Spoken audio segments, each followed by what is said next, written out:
ำสำนักนายกรัฐมนตรีหารืออธิการบดีมหาวิทยาลัยราชภัฏ38แห่งหวังให้มหาวิทยาลัยราชภัฏทั่วประเทศร่วมทำงานเป็นคลังสมองให้แก่พี่น้องชาวกองทุนหมู่บ้านและชุมชนเมืองทั่วประเทศนายสุวพันธ์ตันยุวัฒนะรัฐมนตรีประจำสำนักนายกรัฐมนตรี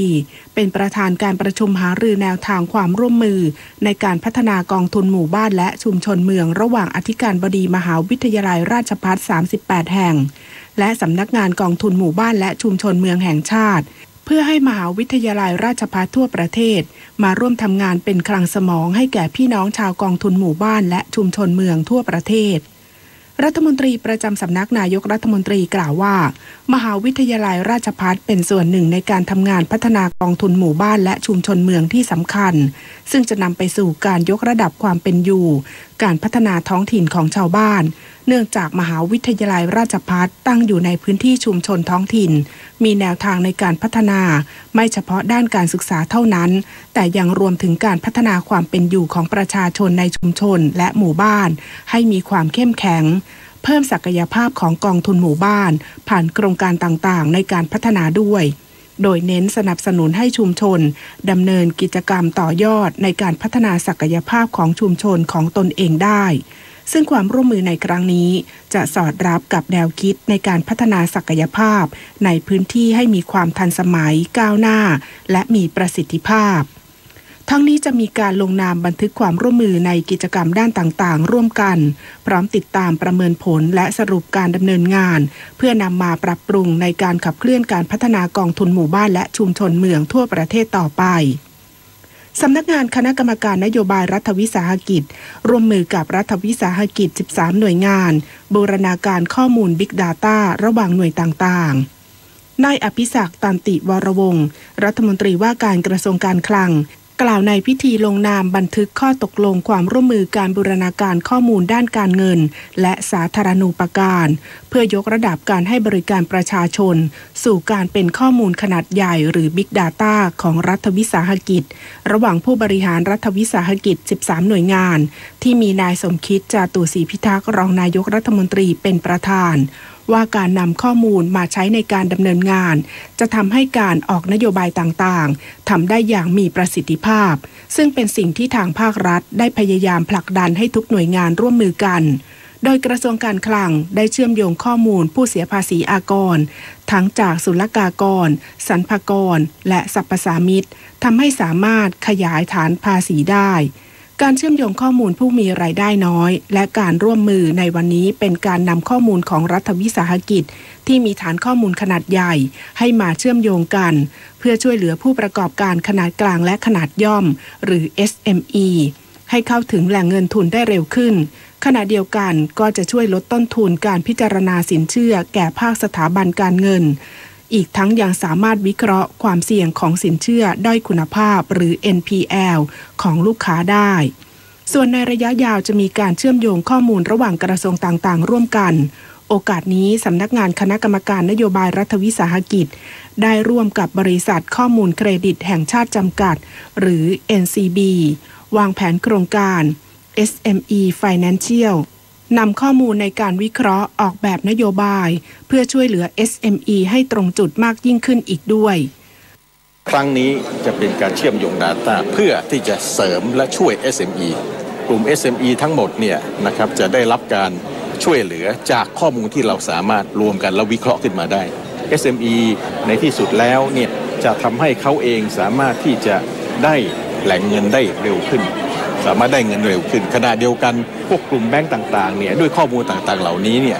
ก็จะทำให้เครดิตคอสของเขาลดลงซึ่งหมายถึงว่าต้นทุนการให้สินเชื่อของเขาลดลงก็สามารถที่จะให้ดอกเบี้ยซึ่งถูกลงไปได้กับกลุ่ม SME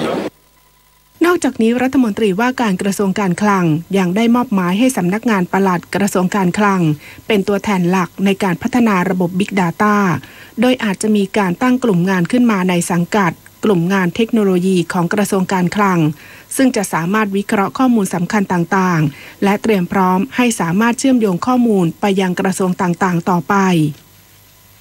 อธิบดีกรมส่งเสริมการปกครองท้องถิ่นระบุการแก้ไขปัญหาการทุจริตคอร์รัปชันของประเทศ จะอาศัยมาตรการในการปราบปรามเพียงอย่างเดียวไม่ได้จำเป็นต้องใช้มาตรการในการป้องกันควบคู่กันไปด้วยจึงจะได้ผลดีนายสุทธิพงษ์จุลเจริญอธิบดีกรมส่งเสริมการปกครองท้องถิ่นเป็นประธานในพิธีเปิดโครงการพัฒนาบุคลากรกรมส่งเสริมการปกครองท้องถิ่นในการปฏิบัติราชการบนหลักปรัชญาของเศรษฐกิจพอเพียงประจำปีงบประมาณพุทธศักราช 2561 รุ่นที่ 5 โดยกล่าวตอนหนึ่งว่าปัจจุบันทางภาครัฐมีนโยบายในการป้องกันและปราบปรามการทุจริตคอร์รัปชันและมีการรณรงค์กันอย่างต่อเนื่องทำให้ภาพลักษณ์การทุจริตคอร์รัปชันโดยรวมของประเทศไทยดีขึ้นแต่ทั้งนี้การแก้ไขปัญหาการทุจริตคอร์รัปชันจะอาศัยมาตรการในการปราบปรามเพียงอย่างเดียวคงจะประสบความสำเร็จได้ยากจึงจำเป็นต้องใช้มาตรการในการป้องกันควบคู่กันไปด้วยจึงจะเกิดผลดีเช่นการดำเนินโครงการฝึกอบรมให้ความรู้เกี่ยวกับหลักปรัชญาของเศรษฐกิจพอเพียงครั้งนี้ก็จะเป็นรากฐานสำคัญที่จะช่วยส่งเสริมให้สังคมไทยมีเสถียรภาพสามารถพัฒนาเศรษฐกิจและสังคมให้มีความเจริญก้าวหน้าได้อย่างมั่นคงรวมทั้งจะเป็นส่วนช่วยในการแก้ไขปัญหาการทุจริตคอร์รัปชันของประเทศเป็นไปอย่างยั่งยืนต่อไปอธิบดีกรมส่งเสริมการปกครองท้องถิ่นกล่าวด้วยว่าการสร้างสังคมแห่งความดีสังคมที่มีความเข้มแข็งของรัฐบาลและของกระทรวงมหาดไทยจะเป็นจริงได้ตามเป้าประสงค์หรือไม่ขึ้นอยู่กับท้องถิ่นที่ต้องช่วยการเรียนรู้นำไปปฏิบัติและเผยแพร่ให้เพื่อนร่วมงานรวมทั้งผู้นำองค์กรปกครองส่วนท้องถิ่นและพี่น้องประชาชนให้ได้รับรู้และนำไปใช้ในวิถีชีวิตประจำวันต่อไป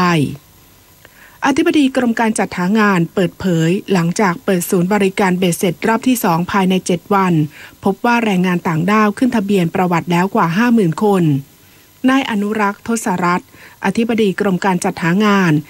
กล่าวว่าการจัดทำทะเบียนประวัติแรงงานต่างด้าวรอบที่ 2ซึ่งเปิดศูนย์บริการเบ็ดเสร็จตั้งแต่วันที่ 23 เมษายนที่ผ่านมาพบว่า 7 วันสามารถขึ้นทะเบียนประวัติได้ 65,000 คนจากแรงงานต่างด้าวที่ต้องดำเนินการทั้งหมดประมาณ 470,000 คนแต่ผลการทำงานยังไม่เป็นที่พอใจจึงมอบหมายให้จัดหางานจังหวัดทุกจังหวัดเร่งติดตามประสานนายจ้างนำคนต่างด้าวมาดำเนินการตามนัดหมายรวมทั้งได้ติดตามการทำงานของเจ้าหน้าที่ประจำศูนย์บริการเบ็ดเสร็จว่าดำเนินการเป็นไปตามแผนงานหรือไม่พร้อมขอความร่วมมือนายจ้างเร่งนำคนต่างด้าวมาดำเนินการตามนัดหมายอย่ารอให้ถึงช่วงใกล้ปิดศูนย์จะทำให้ไม่ได้รับความสะดวกรวดเร็วทั้งนี้กระทรวงแรงงานขอย้ำว่าจะไม่ขยายเวลาออกไปอีกขณะเดียวกันทางการเมียนมาได้เปิดศูนย์พิสูจน์สัญชาติเคลื่อนที่ที่กระทรวงแรงงานเริ่มดำเนินการวันที่ 2-10 พฤษภาคมนี้นายอนุรักษ์ทศรัตน์อธิบดีกรมการจัดหางานกล่าวว่าพลตำรวจเอกอดุลแสงสิงแก้วรัฐมนตรีว่าการกระทรวงแรงงานมอบหมายให้กรมการจัดหางานประสานประเทศต้นทางจัดชุดโมบายเคลื่อนที่ในการพิสูจน์สัญชาติแรงงานต่างด้าวโดยขณะนี้ทางการเมียนมาได้นำรถโมบายเคลื่อนที่มาให้บริการพิสูจน์สัญชาติแรงงานต่างด้าวสัญชาติเมียนมาที่บริเวณชั้นล่างอาคารกระทรวงแรงงานถนนมิตรไมตรีดินแดงกรุงเทพมหานครแล้วเพื่อให้แรงงานเมียนมาเข้าสู่ระบบการจ้างงานที่ถูกต้องตามกฎหมายแล้วเสร็จทันภายในวันที่ 30 มิถุนายนนี้ โดยจะให้บริการตั้งแต่วันที่ 2-10 พฤษภาคมตั้งแต่เวลา 8 นาฬิกาถึง 16 นาฬิกา 30 นาทีหยุดทุกวันอังคารสอบถามข้อมูลเพิ่มเติมได้ที่สำนักงานจัดหางานจังหวัดทุกจังหวัดสำนักงานจัดหางานกรุงเทพมหานครพื้นที่ 1-10 หรือสายด่วนกระทรวงแรงงานโทรศัพท์ 1506 กด 2 กรมการจัดหางานกรมสวัสดิการและคุ้มครองแรงงานหรือกสร.แนะนายจ้างลูกจ้างร่วมมือดูแลความปลอดภัยในการทำงานช่วงฝนตกหนักเพิ่มความระมัดระวังตรวจสอบเครื่องจักรโดยเฉพาะอุปกรณ์ไฟฟ้าพร้อมเพิ่มมาตรการให้ลูกจ้างขับขี่อย่างปลอดภัยนายอนันต์ชัยอุทัยพัฒนาชีพอธิบดีกรมสวัสดิการและคุ้มครองแรงงานกล่าวว่าตามที่กรมอุตุนิยมวิทยาได้ออกประกาศเตือนให้ประชาชนระวังอันตรายจากฝนตกหนักและฝนตกสะสมในช่วงวันที่ 1-5 พฤษภาคมนี้ กสร.จึงขอให้นายจ้างลูกจ้างได้ร่วมกันดูแลสถานประกอบกิจการให้มีความปลอดภัยในการทำงานโดยร่วมกันตรวจสอบเครื่องจักรอุปกรณ์ต่างๆโดยเฉพาะอุปกรณ์ไฟฟ้าเพื่อป้องกันอันตรายที่อาจเกิดขึ้นได้เช่นไฟฟ้าลัดวงจรไฟฟ้ารั่วไฟดูดเป็นต้นสำหรับสถานประกอบกิจการที่ตั้งอยู่ในบริเวณที่อาจได้รับผลกระทบขอให้เพิ่มความระมัดระวังเป็นพิเศษเพราะอาจเกิดเหตุความไม่ปลอดภัยเช่นเกิดน้ำท่วมฉับพลันดินโคลนถล่มทำให้อาคารหรือสิ่งปลูกสร้างทรุดตัวหรือพังทลายโดยมอบหมายเจ้าหน้าที่ความปลอดภัยในการทำงานหรือผู้เกี่ยวข้องตรวจสอบโครงสร้างอาคารสถานที่ให้อยู่ในสภาพที่ปลอดภัยนอกจากนี้ขอให้นายจ้างได้จัดให้มีมาตรการเกี่ยวกับการขับขี่ปลอดภัยทั้งในการให้ความรู้และกำกับดูแลให้ลูกจ้างปฏิบัติหน้าที่ขับขี่ยานพาหนะรวมถึงลูกจ้างที่ใช้ยานพาหนะให้เพิ่มความระมัดระวังและตรวจสอบสภาพความพร้อมของรถก่อนออกเดินทางทุกครั้งเพื่อป้องกันอุบัติเหตุที่อาจเกิดขึ้นรองผู้บัญชาการตำรวจแห่งชาติสั่งขยายผลตรวจสอบและให้ดำเนินคดีผู้ค้าตลาดใหม่ดอนเมืองหลังพบลักลอบจำหน่ายผลิตภัณฑ์อาหารเสริมไม่ได้มาตรฐานและไม่มีเลขทะเบียนอย.เจ้าหน้าที่กว่า400คนสนที่กำลังเข้าตรวจค้นและจับกลุ่มแหล่งผลิตอาหารเสริมและยาที่ไม่ได้รับอนุญาตบริเวณตลาดใหม่ดอนเมืองซึ่งแบ่งพื้นที่ให้เช่ากว่า200ร้านโดยจากการตรวจสอบพบว่าร้านค้าส่วนใหญ่ปิดก่อนที่ตำรวจจะเข้าตรวจค้นและจับกุมซึ่งจากข้อมูลที่ตรวจสอบจากลูกจ้างร้านค้ายอมรับว่ามีการแจ้งเตือนให้ปิดร้านโดยอ้างว่าจะมีเจ้าหน้าที่เข้าตรวจสอบโดยพลตำรวจเอกวิรชัยทรงเมตตารองผู้บัญชาการตำรวจแห่งชาติยอมรับว่าการปฏิบัติงานครั้งนี้มีประสิทธิภาพและได้ผลเป็นที่น่าพอใจเนื่องจากสามารถตรวจยึดผลิตภัณฑ์ที่ไม่ได้มาตรฐานและไม่มีเครื่องหมายอย.เป็นจำนวนมากพร้อมทั้งได้สั่งการให้ขยายผลตรวจสอบและให้ดำเนินคดีกับผู้ค้าส่วนร้านที่ไม่ได้เปิดให้บริการต้องไปตรวจสอบว่าข่าวร่วมมาจากหน่วยใดรวมทั้งต้องตรวจสอบว่าตลาดแห่งนี้มีผู้มีอิทธิพลอยู่เบื้องหลังหรือไม่จากข้อมูลพบว่าตลาดดังกล่าวลักลอบขายผลิตภัณฑ์ไม่ได้มาตรฐานและถูกดำเนินคดีมาแล้วหลายครั้งกรมประชาสัมพันธ์มุ่งมั่นทำงานเชิงรุกก้าวสู่ปีที่86เน้นพัฒนาทุกด้านทั้งบุคลากรระบบการทำงานและเทคโนโลยีเพื่อตอบโจทย์ให้ประชาชนและรัฐบาลร่วมมือกันพัฒนาประเทศพลโทสรรเสริญแก้วกำเนิดรักษาราชการในตำแหน่งอธิบดีกรมประชาสัมพันธ์กล่าวว่ากรมประชาสัมพันธ์จะครบรอบปีที่85ในวันพรุ่งนี้การทำงานของกรมประชาสัมพันธ์ในปีถัดไปยังคงยึดแนวทาง2หน้าที่คือเป็นข้าราชการและสื่อมวลชนที่เป็นตัวกลางในการนำข้อมูลจากภาครัฐไปสู่ประชาชนทำความเข้าใจกับประชาชนเกี่ยวกับแนวนโยบายและการแก้ไขปัญหาของประเทศโดยสังคมและพฤติกรรมการรับข้อมูลข่าวสารที่เปลี่ยนแปลงไปทำให้กรมประชาสัมพันธ์ต้องพัฒนางานด้วยความคิดสร้างสรรค์ผลิตและเผยแพร่ข้อมูลข่าวสารที่ตรงใจคนผ่านสื่อทุกช่องทางและสร้างเครือข่ายความร่วมมือไปยังภาคประชาสังคมและประชาชนไปสู่เป้าหมายคือสร้างความร่วมมือระหว่างรัฐบาลและประชาชนในการพัฒนาประเทศการนำเสนอข้อมูลข่าวสารที่เป็นประโยชน์ต่อการพัฒนาประเทศเนี่ยมันคงต้องอาศัยทั้งเนื้อหาสาระควบคู่ไปกับวิธีการหรือ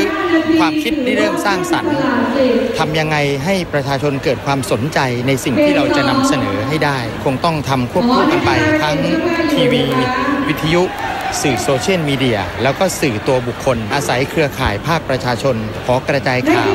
วิทยุชุมชนหรืออปมช.ก็คืออาสาสมัครประชาสัมพันธ์ประจำหมู่บ้านแล้วก็ชุมชนนี่คือทั้งหมดที่เราพยายามจะพัฒนาไปในวันข้างหน้าเพื่อจะเป็นสื่อกลางที่ดีที่ถูกต้องที่ทันสมัยทันเหตุการณ์รวดเร็วบนพื้นฐานของข้อเท็จจริงให้ประชาชนได้รับรู้รับทราบสำหรับวันสถาปนากรมประชาสัมพันธ์ตรงกับวันที่3พฤษภาคมซึ่งวันพรุ่งนี้จะมีกิจกรรมตลอดทั้งวันเริ่มตั้งแต่ช่วงเช้ามีพิธีทางศาสนาและตั้งแต่เวลา 9 นาฬิกาถึง 12 นาฬิการักษาราชการในตำแหน่งอธิบดีกรมประชาสัมพันธ์พร้อมด้วยคณะผู้บริหารจะให้การต้อนรับผู้แทนจากหน่วยงานและองค์กรต่างๆทั้งภาครัฐเอกชนและประชาสังคมที่จะเดินทางมาร่วมแสดงความยินดีโดยปีนี้กรมประชาสัมพันธ์งดรับกระเช้าแสดงความยินดีและขอเชิญชวนร่วมบริจาคเพื่อสมทบทุนมูลนิธิโรงพยาบาลสมเด็จพระยุพราชซึ่งในใบอนุโมทนาบัตรสามารถนำไปลดหย่อนภาษีประจำปีได้ส ส่วนประชาชนทั่วไปที่มีจิตกุศลจะร่วมทำบุญกับกรมประชาสัมพันธ์สามารถบริจาคได้โดยตรงที่บัญชีมูลนิธิโรงพยาบาลสมเด็จพระยุพราชธนาคารกรุงไทยสาขากระทรวงสาธารณสุขบัญชีออมทรัพย์เลขที่142-1-02113-7ส่วนช่วงบ่ายนายกอบศักดิ์ ภูตระกูลรัฐมนตรีประจำสำนักนายกรัฐมนตรีจะเป็นประธานในพิธีมอบโล่ประกาศเกียรติคุณแก่ผู้ทำคุณประโยชน์ต่อกรมประชาสัมพันธ์พร้อมทั้งมอบโล่รางวัลและเกียรติบัตรแก่สำนักงานประชาสัมพันธ์จังหวัดดีเด่นสถานีวิทยุกระจายเสียงแห่งประเทศไทยดีเด่นและมอบเข็มเชิดชูเกียรติพร้อมโล่ประกาศเกียรติคุณแก่ข้าราชการและเจ้าหน้าที่ดีเด่นและตัวอย่างธิตาวันลาภขจรสงวนรายงานกอช.ย้ำสมาชิกกลุ่มพิเศษที่สมัครสมาชิกกอช.เมื่อปี 2559 มีสิทธิรับเงินสมทบจากรัฐนาน 10 ปีพร้อมโอกาสรับบำนาญตลอดชีพนางสาวจารุลักษณ์เรืองสุวรรณเลขาธิการคณะกรรมการกองทุนการออมแห่งชาติหรือกอช.เปิดเผยว่าในช่วง1 ปีแรกของการเปิดกองทุนกอช.ที่เปิดให้ผู้มีอายุเกิน60 ปีสามารถสมัครเป็นสมาชิกกอช.ได้และผู้ที่มีอายุ50 ปีขึ้นไปในวันสมัครเมื่อปี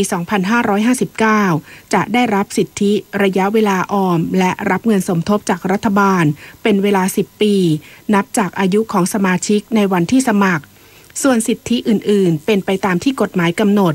เช่นสิทธิในการรับเงินสมทบตลอดระยะเวลาการออมสิทธิค้ำประกันผลตอบแทนการลงทุนตลอดรวมถึงสิทธิรับบำนาญทุกเดือนตลอดชีพหากสมาชิกลาออกจากกองทุนก่อนอายุครบ60 ปีบริบูรณ์จะได้รับเฉพาะเงินสะสมของตนเป็นเงินก้อนในครั้งเดียว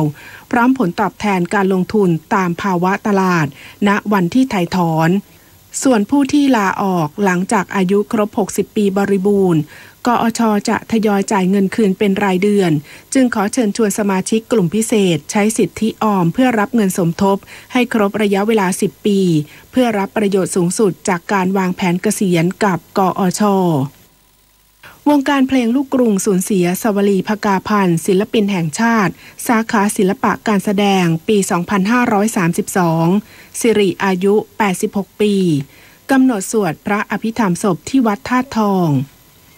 นางพิมรวีวัฒนวรางกูลอธิบดีกรมส่งเสริมวัฒนธรรมได้รับแจ้งว่านางเชอรี่เสเวตนันท์หรือสวลี ภกาพันธ์เป็นศิลปินแห่งชาติสาขาศิลปะการแสดงเพลงไทยสากลประเภทขับร้องปี 2532 ได้ถึงแก่กรรมด้วยโรคลมปัจจุบันเมื่อวานนี้เวลา 20:30 นาทีที่บ้านพักเขตพระโขนงสิริอายุ 86 ปีโดยมีพิธีพระราชทานน้ำหลวงอาบศพวันนี้เวลา 17 นาฬิกาและสวดพระอภิธรรมศพเวลา 18:30 นาทีณศาลาพระครูประจักษ์วัดธาตุทองเขตวัฒนาและกำหนดสวดพระอภิธรรมศพระหว่างวันที่ 3-8 พฤษภาคมเวลา 19 นาฬิกาโดยจะเก็บศพไว้บำเพ็ญกุศล100 วันซึ่งกรมส่งเสริมวัฒนธรรมจะดำเนินการขอพระราชทานเพลิงศพมอบเงินช่วยเหลือเมื่อเสียชีวิตเพื่อร่วมการบำเพ็ญกุศลศพและเงินช่วยเหลือค่าจัดทำหนังสือเผยแพร่ผลงานเมื่อเสียชีวิตเท่าที่จ่ายจริง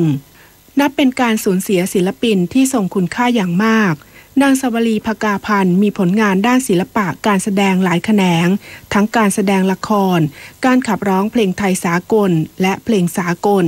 ผลงานดีเด่นเป็นพิเศษคือการขับร้องเพลงมีผลงานที่บันทึกแผ่นเสียงไว้ไม่น้อยกว่า 1,500 เพลงและได้รับพระราชทานรางวัลแผ่นเสียงทองคำถึง4 ครั้งนับเป็นนักร้องหญิงที่ได้รับพระราชทานแผ่นเสียงทองคำมากที่สุดและได้รับความนิยมอย่างสูงสุดเช่นกันนอกจากการร้องเพลงเป็นอาชีพแล้วยังร้องเพลงเพื่อการกุศลและในงานสังคมต่างๆมาโดยตลอด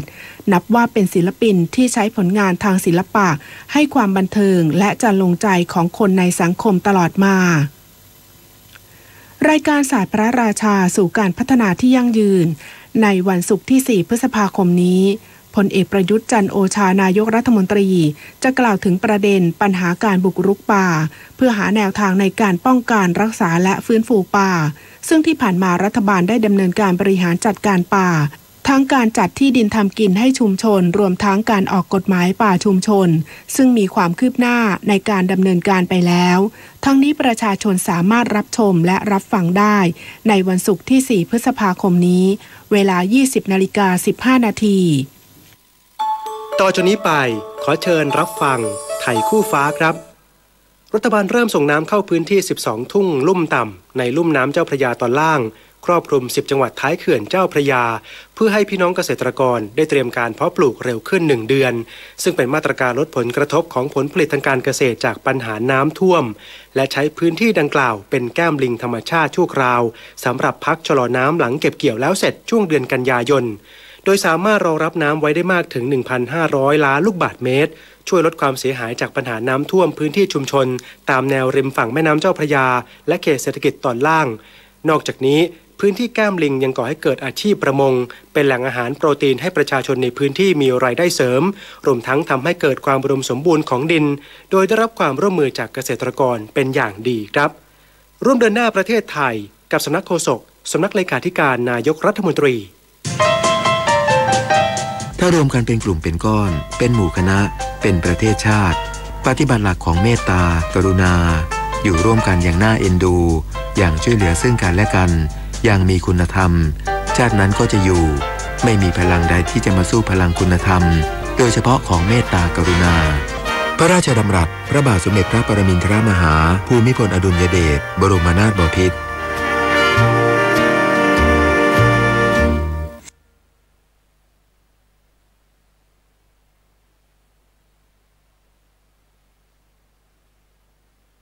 นี้ขึ้น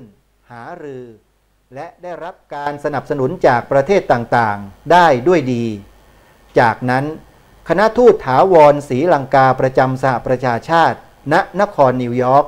ได้จัดเตรียมร่างข้อมติและได้ขอเสียงสนับสนุนจากประเทศต่างๆเพื่อให้มีการรับรองข้อมติเรื่องการประกาศในวันวิสาขบูชาเป็นวันหยุดของสหประชาชาติในที่ประชุมสมัชชาสหประชาชาติสมัยสามัญครั้งที่54โดยที่สหประชาชาติประกาศวันหยุดเป็นจำนวนมากอยู่แล้วและจะเป็นปัญหาในเรื่องงบประมาณและการบริหารแก่สหประชาชาติหากประกาศให้วันวิสาขบูชาเป็นวันหยุดศรีลังกาหากประกาศให้วันวิสาขบูชาเป็นวันหยุด